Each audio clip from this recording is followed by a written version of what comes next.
जिंदगी में हम सब कई बार एक सवाल पर आके रुक जाते हैं कि भाई अगर कोई काम वाकई करने लायक है तो क्या उसे आधे अधूरे मन से करना ठीक है। नहीं, बिल्कुल भी नहीं। जानते हैं क्यों? क्योंकि आज हम जिस शख्सियत के विचारों को समझने वाले हैं उनकी दुनिया में आधे अधूरेपन के लिए कोई जगह ही नहीं थी।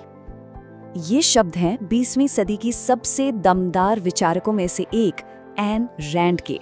आज हम उनके फलसफे से कुछ ऐसे सबक सीखेंगे जो हमारे सपनों, हमारी मेहनत और हमारी आत्मनिर्भरता को देखने का नजरिया हमेशा के लिए बदल सकते हैं। तो चलिए इस सोच की यात्रा पर साथ निकलते हैं।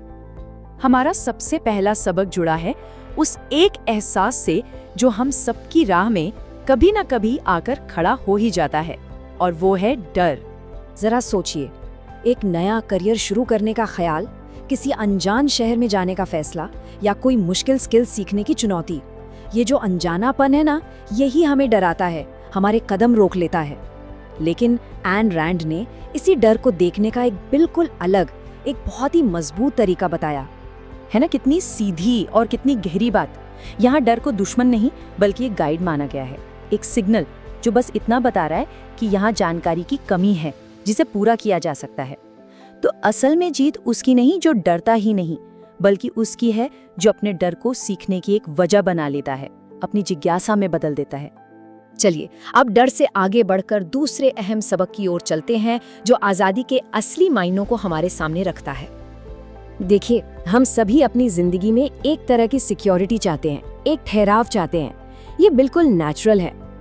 लेकिन कई बार इसी सुरक्षा की तलाश में हम अनजाने में ही अपनी आज़ादी का सौदा कर बैठते हैं, अपनी जिंदगी की लगाम दूसरों के हाथ में दे देते हैं।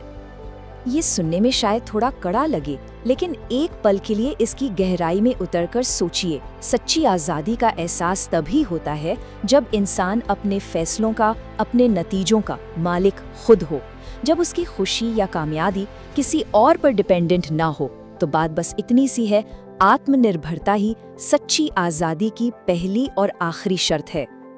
अब आते हैं तीसरे सबक पर, जो कंपटीशन को देखने का हमारा नजरिया ही पूरी तरह से बदल सकता है। हमारे समाज में बचपन से ही सफलता को एक रेस की तरह दिखाया जाता है ना, कि आगे निकलना है तो दूसरों को पीछे छोड़ना ही होगा, उन्हें हराना होगा। लेकिन एन रैंड का मानना था कि एक सच्चा क्रिएटिव इंसान इस बाहरी दौड़ से मोटिवेशन नहीं लेता।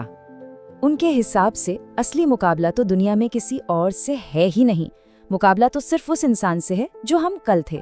हर सुबह बस एक ही लक्ष्य हो, क्या मैं आज कल वाले खुद से थोड़ा बेहतर बन सकता हूँ? असली जीत इसी सोच में छिपी है। और अब चौथा सबक, ये डिसिप्लिन के बारे में हमारी पुरानी समझ को चैलेंज करता है, एक बिल्कुल उल्टा नजरिया हमारे सामने रखता है। अक्सर हमें यही बताया जाता है ना कि अनुशासन का मतलब है अपनी इच्छाओं पर लगाम लगाना।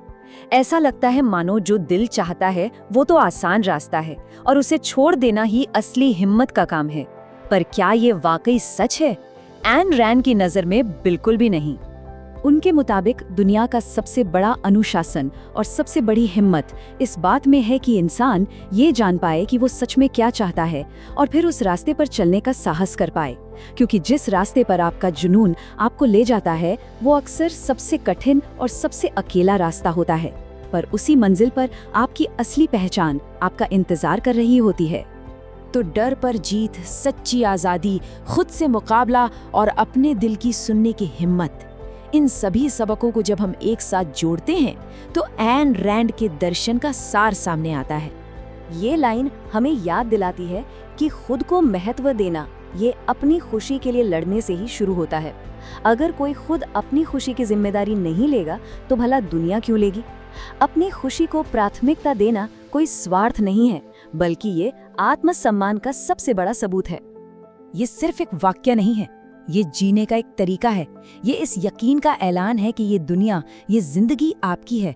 आप सिर्फ इसके एक किरदार नहीं हैं, आप इसके लेखक हैं और आपके पास इसे अपने सबसे ऊंचे आदर्शों के हिसाब से ढालने की पूरी ताकत है।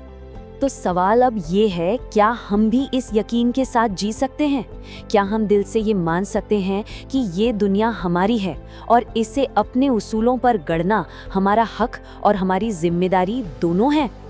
अगर इस सवाल का जवाब आपके अंदर से हाँ में आता है तो यकीन मानिए आप सिर्फ सांसें नहीं ले रहे हैं, आप एन रैंड के फलसफे के उस रास्ते पर हैं जहां जिंदगी को मकसद के साथ अपनी शर्तों पर जिया जाता है।